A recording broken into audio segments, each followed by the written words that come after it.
एक बहुत ही important capacitance का टॉपिक है कि रीडिस्ट्रीब्यूशन ऑफ चार्जेस। रीडिस्ट्रीब्यूशन जब चार्जेस का करते हैं तो किस तरीके से होता है। लेट अस सपोज हमारे पास दो कैपेसिटर है, एक कैपेसिटर कोई ए है, एक कैपेसिटर कोई बी है। वो दोनों अलग अलग पोटेंशियल पे थे, उनको उठाकर आपने क्या किया, कनेक्ट कर दिया। जब कनेक्ट कर दिया तो उसमें रीडिस्ट्रीब्यूशन चार्ज का क्या होता है। इसमें कई तरीके की बात होती है। एक हम लोग कॉमन पोटेंशियल देखते हैं कि जब रीडिस्ट्रीब्यूट हो जाएगा तो उसके बाद उनका कॉमन क्या पोटेंशियल निकल गया। दूसरी चीज़ हम लोग देखते हैं कि इसमें जो चार्जेस हैं जब ज्वाइन कर दिया गया तब क्या होंगे, पहले जो थे उसके रिस्पेक्ट में। और तीसरी चीज़ जो हम लोग देखते हैं कि इसके तो रीडिस्ट्रीब्यूशन करने की वजह से लॉस क्या होता है। तो आज के वीडियो हम लोग डिस्कस करेंगे कि कॉमन पोटेंशियल क्या होता है। तो आपने सबसे पहले घबराना नहीं है। कॉमन पोटेंशियल समझने के लिए सबसे बेसिक सी हम बात समझते हैं कि अगर मान लिया जाए कि एक कोई यहाँ पर 100 लीटर की टंकी है, ठीक है, ये आपकी पूरी भरी हुई है, इसके सामने एक दूसरी 100 लीटर की टंकी है, ये लेट अस सपोज आपकी आधी भरी हुई है। अब इन दोनों टंकी को हम लोग कनेक्ट कर देंगे तो ये दोनों टंकियों को जैसे ही कनेक्ट करेंगे तो पानी एक तरफ से दूसरी तरफ फ्लो होने लगेगा। अब ये फ्लो कब तक होगा, ये फ्लो तब तक होगा जब तक जो उनका ड्राइविंग फोर्स है, क्या ड्राइविंग फोर्स है, हाइट।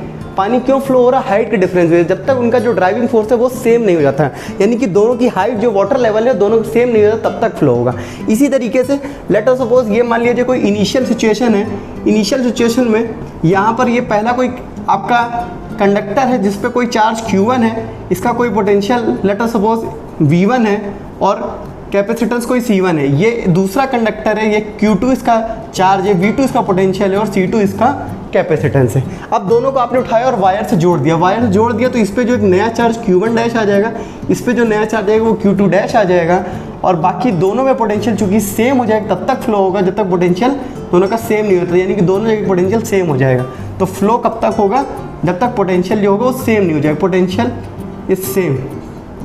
ठीक, समझ रहे हो, समझ रहे हो आप, समझ रहे हो ना। फ्लो तब तक होने वाला है। ठीक, अब उस पोटेंशियल को हम लोग क्या बोलते हैं, वही पोटेंशियल बोलते हैं कॉमन पोटेंशियल VC। ठीक, ये VC की वैल्यू हम लोग कैसे निकालेंगे इसको हम लोग देखते हैं। सबसे पहले हम लोग ये समझते हैं कि चाहे इस बॉडी को कनेक्ट किया गया होता या नहीं किया गया होता, एक बेसिक प्रॉपर्टी की charge neither be created nor be destroyed, यानी कि जो इनिशियल चार्ज था और जो ये फाइनल सिचुएशन है इसमें जो चार्ज होगा दोनों ही जगह का जो चार्ज होगा वो सेम होगा। यानी कि हम लोग इनिशियल चार्ज अगर हम लोग देखते हैं, कंजर्वेशन ऑफ चार्ज अगर हम निकालेंगे, कंजर्वेशन ऑफ चार्ज वो क्या कहता है, कंजर्वेशन ऑफ चार्ज कहता है कि आपका जो इनिशियल चार्ज होगा यानी कि Q1 प्लस Q2 और जो फाइनल चार्ज होगा वो Q1 dash plus Q2 dash वो दोनों बराबर होगा। तो Q1 प्लस Q2 की अगर हम वैल्यू निकालें तो Q इक्वल टू CV से जो एक बेसिक सा कॉन्सेप्ट हमें पता है कैपेसिटेंस का फॉर्मूला, वहाँ से अगर निकालेंगे तो यह आ जाएगा C1 V1, यह आ जाएगा C2 V2 और यहाँ देखेंगे तो यह आ जाएगा C1। पोटेंशियल यहाँ पे सेम V हो चुका है और यहाँ पर भी इसका पोटेंशियल C2 और पोटेंशियल V हो गया। इसको हम लोग VCs दिखाएंगे, कॉमन पोटेंशियल, और VC की वैल्यू यहाँ से निकल के आ जाएगी C1 V1 plus C2 V2 upon C1 plus C2। और ये फॉर्मूला जो होता है ये होता है आपका कॉमन पोटेंशियल का फॉर्मूला। ये बहुत ही न्यूमेरिकल में आपको काम आने वाला है। ठीक है, बन जाएगा। खत्म,